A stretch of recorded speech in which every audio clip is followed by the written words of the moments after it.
పల్లెల్లో ఇప్పుడు ఎన్నికలు చాలా ఖరీదుగా మారాయి. గ్రానైట్, ఇసుక క్వారీలు, రియల్ ఎస్టేట్ వ్యాపారాలతో సంపన్న గ్రామాల్లోని ఎన్నికల్లో పోటీ చేసేందుకు పెద్ద ఎత్తున నామినేషన్లు దాఖలయ్యాయి. ఇలాంటి ఊర్లలో సర్పంచులుగా గెలిస్తే డబ్బు, పేరు వస్తుందన్న ఆశతో చాలా మంది ధనవంతులైన భూస్వాములు, వ్యాపారవేత్తలు ఎన్నికల బరిలోకి దిగారు. ఎన్నికల్లో గెలవాలన్న లక్ష్యంతో ఖర్చుకు ఏమాత్రం వెనుకాడటం లేదు. ఇప్పటికే ఫస్ట్ ఫేజ్ పంచాయతీ ఎన్నికలు పూర్తి కాగా సెకండ్, థర్డ్ ఫేజ్ ఎన్నికలకు జోరుగా ప్రచారం చేస్తున్నారు అభ్యర్థులు.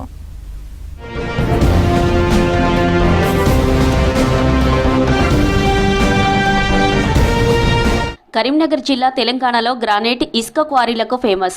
ఇక్కడి గ్రామాల్లో ఆర్థిక వనరులు పుష్కలంగా ఉన్నాయి. అధిక ఆదాయం గల ఈ గ్రామ పంచాయతీలు ఇప్పుడు రాజకీయ ఆకర్షణ కేంద్రాలుగా మారాయి. గ్రానైట్ క్వారీలు, రియల్ ఎస్టేట్ వెంచర్లు సిరులు కురిపించే వనరులుగా ఉండడంతో అక్కడి నుంచి గెలిస్తే 5 ఏళ్లలో అందిన కాడికి దండుకోవచ్చని కొందరు ముందుకు రాగా ఊరిలో పట్టు కోసం మరికొందరు ఎన్నికల బరిలో నిలిచారు. గ్రామాల వనరులపై నియంత్రణ కోసం ధనవంతులైన నాయకులు రంగంలోకి దిగారు. కరీంనగర్ జిల్లాలోని గంగాధర మండలంలోని ఒద్యారం, గట్టుబుత్కూరు, కొత్తపల్లి మండలంలోని యలగందుల, రామడుగు మండలంలోని అనేక గ్రామాల్లో గ్రానైట్ గుట్టల ద్వారా పెద్ద ఎత్తున ఆయా పంచాయతీలకు ఆదాయం వస్తోంది. మానకొండూరు, శంకరపట్నం, వీనవంక మండలాల్లో పెద్ద ఎత్తున గ్రానైట్ ఖనిజం ద్వారా వచ్చే రాయల్టీతో పాటు వ్యాపారులు ఇచ్చే మామూళ్లు, స్థానిక ప్రజాప్రతినిధులకు భారీగా ఆదాయం సమకూరుతుందన్న విమర్శలున్నాయి. మానేరు నది నుంచి పెద్ద ఎత్తున ఇసుక రవాణా సాగుతుంటుంది. అందుకే గ్రానైట్, ఇసుక, రియల్ ఎస్టేట్ భూములున్న చోట పోటీ ఎక్కువగా కనిపిస్తోంది. ఎవరైతే మంచి పనులు చేస్తారో వారికే ఓటు వేయదలుచుకున్నా.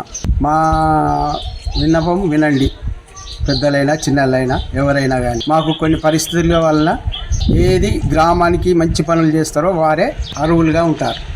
ఈ యొక్క చల్లూరుని మంచి గ్రామ పంచాయతీగా తీర్చిదిద్దాలనే ఉద్దేశంతో ఈ యొక్క చల్లూరు పరిసర ప్రాంతంలో ఉన్నటువంటి మనకు ఇసుక రీచ్ కానీ, అలాగే క్వారీ ద్వారా వచ్చేటువంటి గ్రామ ప్రభుత్వం ద్వారా పంచాయతీకి ప్రభుత్వం ద్వారా వచ్చే నిధులను దాని ద్వారా వినియోగించుకొని ఈ యొక్క గ్రామ సర్పంచ్గా పోటీపడే అభ్యర్థులు ఉత్సాహంగా పోటీపడుతున్నారు. పంచాయతీ పోలింగ్పై కరీంనగర్, జగిత్యాల జిల్లాల్లో ఉత్కంఠ కొనసాగుతుంది. ధనవంతులైన వ్యక్తులు, రియల్ ఎస్టేట్ వ్యాపారులు ఈసారి ఎన్నికల బరిలో నిలిచారు. ఎన్నికల కోసం ఇప్పటికే పెద్ద ఎత్తున నగదుతో పాటు మద్యం ఏరులై పారిస్తున్నట్లు ప్రచారం జరుగుతుంది.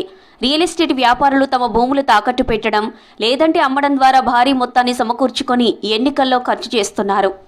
మరి రాష్ట్ర వ్యాప్తంగా ఈ యొక్క సర్పంచ్ ఎలక్షన్లు ఇప్పుడు జరుగుతూ ఉన్నాయి. మరి మా గ్రామంలో కూడా గతంలో ఏకగ్రీవంగా సర్పంచ్లను ఎన్నుకోవడం జరిగింది. మరి ఈసారి ప్రయత్నం చేసినాం, కానీ యువకులు ఎక్కువ మొత్తంలో గ్రామాభివృద్ధికి మేము తోడ్పడతామంటూ నామినేషన్లు వేయడం జరిగింది. నిస్వార్థంగా సేవ చేసేటువంటి వ్యక్తినే మేము మా గ్రామ సర్పంచ్గా ఎన్నుకుంటామని అందరం అనుకుంటా ఉన్నాం. గ్రామంలో మౌలిక సదుపాయాలు, రోడ్లు, నీటి సరఫరా, విద్య, ఆరోగ్య సౌకర్యాలు వంటివి ఓటర్లకు ముఖ్యమైన అంశాలు.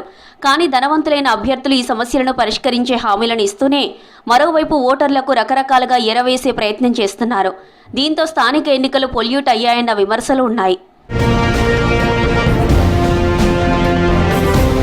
సర్పంచ్ ఎన్నికలు పార్టీ గుర్తులపై జరగకపోయినా ప్రధాన రాజకీయ పార్టీలు తమ బలాన్ని చాటుకునేలా తెర వెనుక ప్రచారం సాగిస్తున్నాయి. తమ మద్దతుదారుల గెలుపు కోసం ప్రయత్నాలు చేస్తున్నాయి.